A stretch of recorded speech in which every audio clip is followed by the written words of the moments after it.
안녕하세요. 저는 여러분의 고등학교 한국사에 대한 궁금증을 해결해드릴 꾹쌤입니다. 오늘은 7번째 시간으로 고려의 사회와 사상에 대해 알아보는 시간을 가져볼게요. 고려의 신분제도는 문무양반, 중간계층, 평민으로 구성된 양인과 대부분 노비인 천인으로 나뉘어져 있었는데, 이것을 좀 더 세분화해서 알아보면 국가로부터 직역을 부여받은 지배계층을 뜻하는 정호는 문무양반과 중간계층으로 구성되었는데, 다시 문무양반은 문반과 무반으로 구성된 양반과 양반 중 일부가 여러 대에 걸쳐 재상을 배출하면서 최고 지배층이 된 문벌로 구성되고,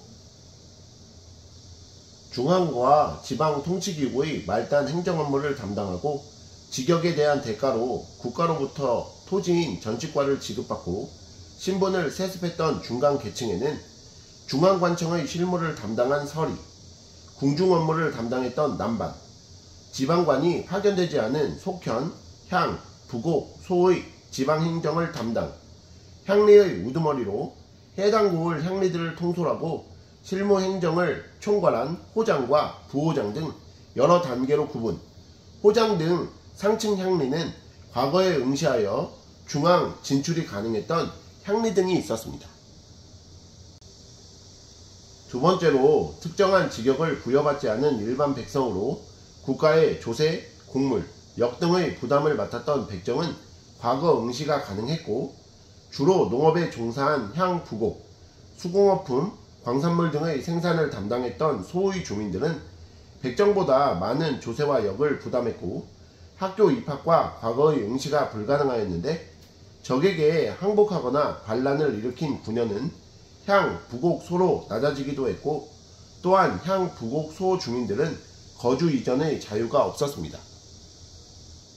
세 번째로, 대다수 노비로 구성된 천인은 매매, 상속, 증여가 가능한 재산으로 간주, 부모 중 한 명이 노비이면 그 자녀도 노비가 되었는데, 국가 관청에 속한 노비로 관청에서 자벽에 종사하며 급료를 받는 입역노비와 토지를 경작하여 얻은 수입 중 일부를 관청이나 주인에게 매년 바쳐야 하는 몸값인 신공으로 납부하는 외거노비로 구성된 공노비, 개인이 소유한 노비로 솔거노비와 주인의 땅을 경작하면서 신공을 바쳤던 외거노비로 구성된 사노비로 나뉘었습니다.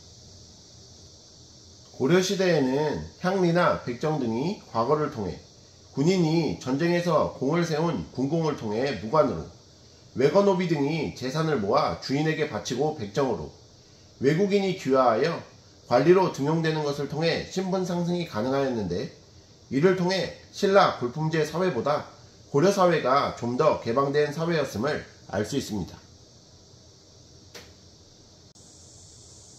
고려의 가족제도는 대체로 일부 일처제로 재산은 남녀가 균등하게 상속했고 처가살이 등도 존재하였는데, 이 당시 여성들은 사회활동에는 제한이 있었지만 가정생활, 경제운영 등 일상생활에서는 남성과 대등한 위치에 있었어요. 재가한 여성의 자녀에 대한 차별도 거의 없었고요. 또한 여성도 호주가 가능했고, 호적에 남녀 구분 없이 아들, 딸 구별 없이 나이순, 출생 순서대로 기록하였으며, 남자가 처갓집 호족에 오르기도 하였습니다.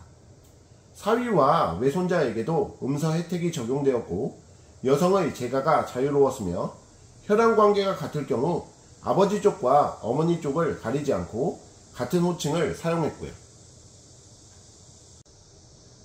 자, 이제 고려의 유학과 불교에 대해 공부해 볼까요? 고려의 유학 정치 이념은 새로운 국가 건설과 사회 개혁을 추구하는 과정에서 확립되었기 때문에 자주적이고 주체적인 성격을 갖고 있었는데, 태조는 육두품 학자의 도움을 받아 유교의 민본사상을 제시하였고, 광종은 과거제를 실시하여 유교적 소양을 갖춘 인재를 등용하였으며, 성종은 최승로의 건의를 받아들여 유교를 정치 이념으로 확립하고 국자감과 향교를 설립하여 유학을 장려, 문치주의의 전통을 확립하였습니다.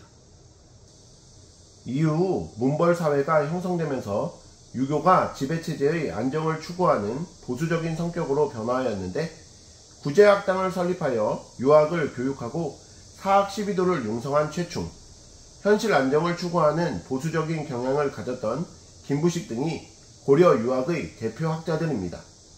성리학은 기존의 유학과 달리 인간의 심성과 우주의 원리를 연관지어 철학적으로 탐구하는 새로운 유학을 의미하는데 성균관 부흥에 중요한 역할을 하여 동방의 주자로 불리기도 한 안양이 충렬왕 때 원으로부터 성리학을 도입하였으며 이재현이 원의 학자와 폭넓게 교류하며 성리학 연구를 심화시켰고 신진 사대부들은 성리학을 받아들여 불교의 폐단을 비판하며 개혁 정치를 추구하였고요.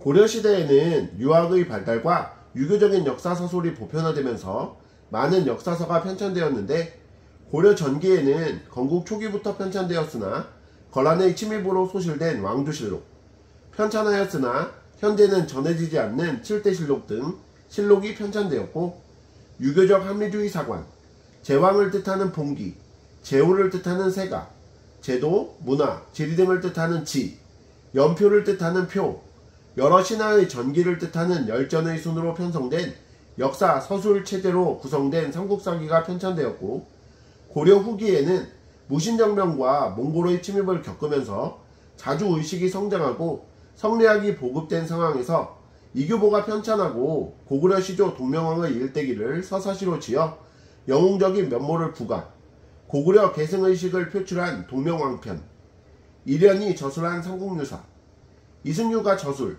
우리 역사를 고조선부터 시작하여 발해와 후삼국까지 서술하고 고려의 건국부터 충렬왕 때까지의 역사는 시문으로 집필한 제왕운기, 이재현이 저술하고 정통성과 대의 명분을 강조한 사략 등이 편찬되었습니다. 고려의 불교는 개경 주변에 사찰을 건립하고 훈요 10조에서 연등회와 팔관회를 중시한 태조, 승과를 실시하고 국사와 왕사제도를 마련한 광종 등의 숭불 정책으로 발전하였는데 고려 초에 호족의 지원을 받은 선종이 유행하였다가 고려 사회가 안정화되면서 화엄종, 법상종 등 왕실과 문벌의 지원을 받은 교종이 성행하면서 불교계의 대립이 심화되었는데 이에 의천이 화엄종을 중심으로 교종을 통합하려 하고 교리, 탐구, 참선과 수행을 동시에 실천해야 한다는 교관 겸수를 제시하며 교종을 중심으로 선종을 통합한 해동 천태종을 창시하였는데 의천 사후 교단이 분열되며 세속화가 지속되었고 무신정변 이후 교종계열의 사찰들이 무신정권에 대항하면서 무신정권은 선종계열의 사찰을 후원, 불교계가 타락하게 되는데 이때 신앙 결사운동이 전개되는 배경 속에서 진울이 독경과 참선, 노동에 고루 힘써야 한다는 개혁운동인 수선사 결사운동을 전개하였고 참선과 교리연구를 나란히 수행해야 한다는 정해쌍수와 진리를 깨닫고 난 뒤에도 꾸준히 수행해야 한다는 도노점수를 강조하였습니다. 해심은 진울을 계승, 불교의 심성수양과 유교의 심성수양은 본래의 차이가 없기 때문에 하나로 보아야 한다는 유불일치설을 주장하였는데 이는 성리학 수용의 토대가 되었다는 점도 꼭 기억해주세요.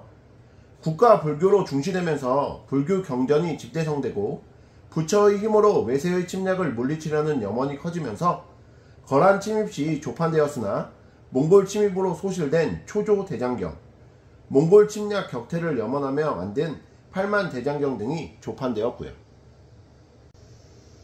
고려에서는 도교와 풍수지리설도 유행하였는데 그중 도교는 불로장생과 현세의 복을 추구하는 신앙으로 받아들여졌는데 고려 왕실에서는 국가의 안정과 번영을 기원하는 종교로 도교를 기능하게 하여 국가적으로 도교 행사를 개최하고 도교 사원을 건립하였으며 백성들 사이에서는 재앙을 물리치고 복을 기원하는 신앙으로 유행하게 되었으나 일관된 교리체계를 갖추지 못하고 교단 성립이 미흡하여 자신들이 사는 성 주변의 방어시설에 성황이 있어 주민을 보호해준다는 성황신앙과 같은 민간신앙 형태로 유지됩니다.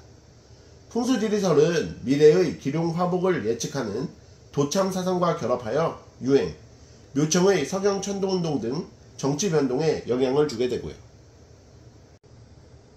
자, 그럼 오늘 배우신 내용을 바탕으로 문제 풀어볼게요. 1번, 가와 같은 지역에 살았던 사람들에 대한 설명으로 옳은 것을 보기에서 고르시오라는 문제인데요. 유청신은 장흥부의 가 출신이다. 몽골어를 익혀 원의 사신으로 가서 잘 응대하였다. 충렬왕의 총애를 받아 낭장에 임명되었다. 고려 정부는 가를 고흥현으로 승격시키고 속현을 관장하던 간무를 파견하였다.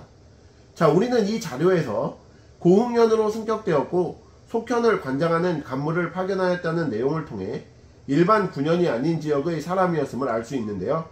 가에는 특별 행정구역이 들어가야 돼요. 자, 이를 바탕으로 보기를 살펴보면 기역, 과거 응시가 불가능하였다. 이것은 맞죠? 특별 행정구역인 향, 부곡, 소의 주민들은 과거 응시가 불가능하였습니다. 니은, 거주 이전에 제한을 받았다. 이것도 맞죠?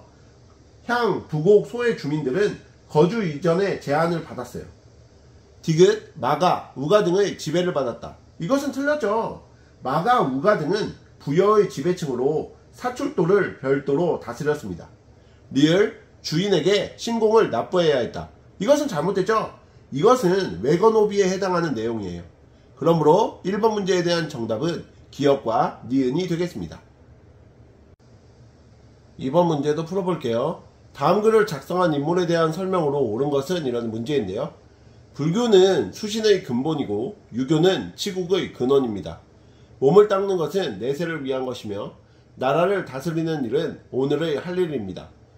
오늘은 극히 가깝고 내세는 지극히 먼 것이니 가까운 것을 버리고 먼 것을 구한다면 이 또한 잘못된 것이 아니겠습니까? 자, 이 자료는 유교적 통치 이념의 필요성을 강조한 것으로 최승로가 쓴 시무 28조인데요. 이를 바탕으로 보기를 살펴볼게요. 1번, 화랑새기를 저술하였다. 이것은 잘못됐죠. 화랑새기는 통일신라 시대 김대문이 저술하였습니다. 2번, 시무 28조를 제출하였다. 이것이 정답이겠죠. 성종은 최승로의 건의를 받아들여 유교를 정치 이념으로 확립하였습니다.